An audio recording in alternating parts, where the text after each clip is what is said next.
Good afternoon, First Presbyterian Church family. Hope this finds you well on Thursday, September 9th. I'm taking a break today from the usual pattern for this round of what I'm calling Thursday Thoughts.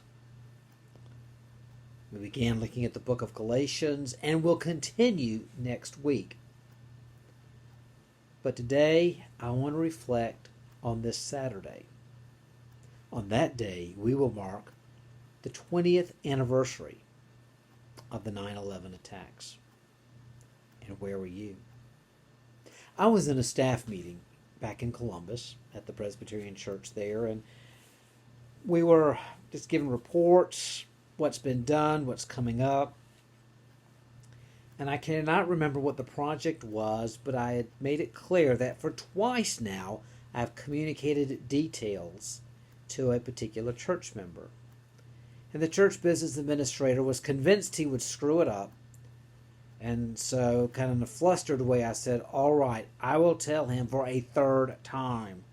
Kind of gritting my teeth even. It was kind of an ongoing piece with our administrator. At that point, our receptionist and the director of our day school, our preschool program, burst into the room, and I must admit I was even a little flustered. I was like, we're having a staff meeting. Why are you breaking in? And they're like, we're sorry to interrupt. We just learned planes have flown into the World Trade Center, and one's flown into the Pentagon. Kind of shocked as to what had happened. You're just dazed at that point. And it's like we just kind of absorbed it, and we had an interim pastor at the time. He I think asked a few questions, had a prayer, so let's wrap up the staff meeting and then let's get to a television. And we did just that. I watched. At that point, they were showing Ground Zero, and one of the towers had collapsed, and one was still standing. And even the commentator saying, well, that'll be the new skyline of New York, only one tower. I thought of a friend of mine who worked with Bank of America and flew to New York on a pretty regular basis. I went back to my office, got my phone, got his cell phone. Are you okay? Yes, he's in Charlotte. He worked at the largest, tallest building in North and South Carolina. And with Charlotte being close to the state line, they'll often talk about in the Carolinas. So, tallest building in the Carolinas. Tallest building, maybe, I don't know how far north, but definitely to Atlanta. You had to go to Atlanta to find one taller. And, but he was okay. He was home. They had released everybody from work. And while we talked, he said, oh my gosh, the second tower's just come down. Later that day, I delivered meals for part of the Break Bread program, a kind of a Meals on Wheels piece. Ministry was 20-some years old at that point in the community.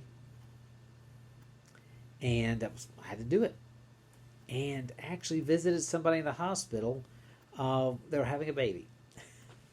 They had their 9/11 baby. I had to do what I had to do. In the days that followed, we learned more of the stories of the individuals, of these incidents, and we learned of the crew and passengers of United Airlines Flight 93. Their flight was delayed, and that there were one terrorist short in those that took over, and they moved all the passengers to the back, didn't separate them, but they moved everybody to the back so they could talk amongst themselves, and didn't stop them from communicating on their phones. And they learned what was happening that day. Many of them learned what was taking place, and realized this was not just a hijacking. This was a suicide mission, and they voted to take back the plane.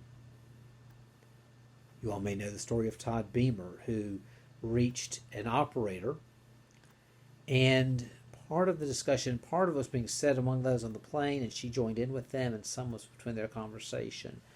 But the 23rd Psalm was repeated, as well as the Lord's Prayer. To this day, when I look at the 23rd Psalm, my mind can go back to that plane. The Lord is my shepherd, I shall not want. He maketh me to lie down in green pastures. He leadeth me beside the still waters. He restoreth my soul. He guides me in the paths of righteousness for his name's sake. Yea, though I walk through the valley of the shadow of death, I will fear no evil, for thou art with me. Thy rod and thy staff, they comfort me.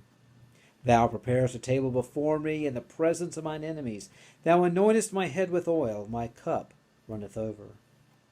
Surely goodness and mercy will follow me all the days of my life, and I will dwell in the house of the Lord forever. They walked through the valley of the shadow of death, and they feared no evil. And one also said that day was the Lord's Prayer. Our Father who art in heaven, hallowed be thy name. Thy kingdom come, thy will be done on earth as it is in heaven. Give us this day our daily bread, and forgive us our debts as we forgive our debtors. And lead us not into temptation, but deliver us from evil. For thine is the kingdom and the power and the glory forever. Amen. Later in November, I was heading down to Panama City Beach for a short break. I did a couple of years. I'd go down on a Thursday and have Friday to myself down there and leave on Saturday morning. Panama City is in Central Time. Columbus is in Eastern. So I would function Eastern. So I enjoyed that morning. But for me, it was like, wow, I get to stay here till 11 o'clock. So I always made the most of that time down there. Driving down and thinking about all that had happened, driving down, I heard this song on the country radio station. Alan Jackson had just delivered it maybe the night before the Country Music Association Awards.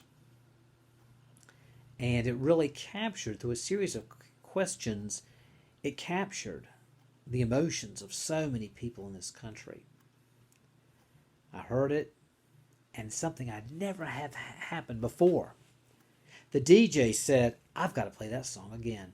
And about 10 minutes later, I think whatever to do to set it back up, one or two songs played, but he played the song again. And I want to read those words to you. And hopefully I'll get through it this time. This is not my first recording, but hopefully I'll get it through this time. Where were you when the world stopped turning that September day? Were you in the yard with your wife and children, or working on some stage in L.A.? Did you stand there in shock at the sight of that black smoke rising against the blue sky? Did you shout out in anger and fear for your neighbor, or did you just sit down and cry? Did you weep for the children they lost their dear loved ones? Pray for the ones who don't know? Did you rejoice for the people who walked from the rubble and sob for the ones left below? Did you burst out with pride for the red, white, and blue and the heroes who died just doing what they do? Did you look up to heaven for some kind of answer and look to yourself and what really matters? I'm just a singer of simple songs. I'm not a real political man. I watch CNN, but I'm not sure I can tell you the difference in Iraq and Iran. But I know Jesus and I talk to God, and I remember this from when I was young. Faith, hope, and love are some good things he gave us, and the greatest is love. Where were you when the world stopped turning that September day? Teaching a class full of innocent children or driving down some cold interstate? Did you feel guilty because you're a survivor? In a crowded room, did you feel alone? Did you call up your mother and tell her you love her? Did you dust off that Bible at home? Did you open your eyes and hope it never happened? Close your eyes and not go to sleep? Did you notice the sunset for the first time in ages and speak to some stranger on the street? Did you lay down at night and think of tomorrow, go out and buy you a gun? Did you turn off that violent old movie you're watching and turn on I Love Lucy reruns? Did you go to a church and hold hands with some strangers, stand in line to give your own blood?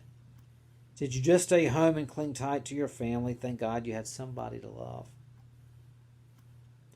I'm just a singer of simple songs. I'm not a real political man. I watch CNN, but I'm not sure I can tell you the difference in Iraq and Iran. But I know Jesus and I talk to God, and I remember this from when I was young. Faith, hope, and love are some good things He gave us, and the greatest is love. I'm just a singer of simple songs. I'm not a real political man.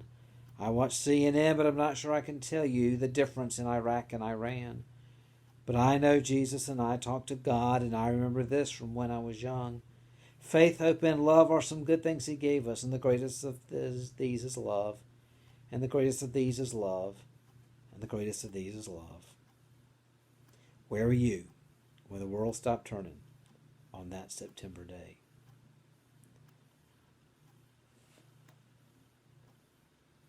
As you're listening to this, I'm sure you're feeling very somber right now and not trying to be a downer. I just wanted to acknowledge an anniversary that is coming up. And there's been a lot of sadness for some folks recently. Remember them as well at this time.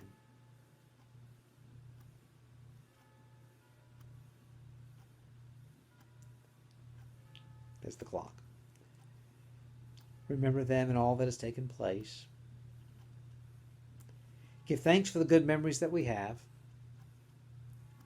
And maybe make a point of reaching out to somebody you've not talked to lately. From the grief, seek to do something positive, something loving, something kind, and have a good weekend.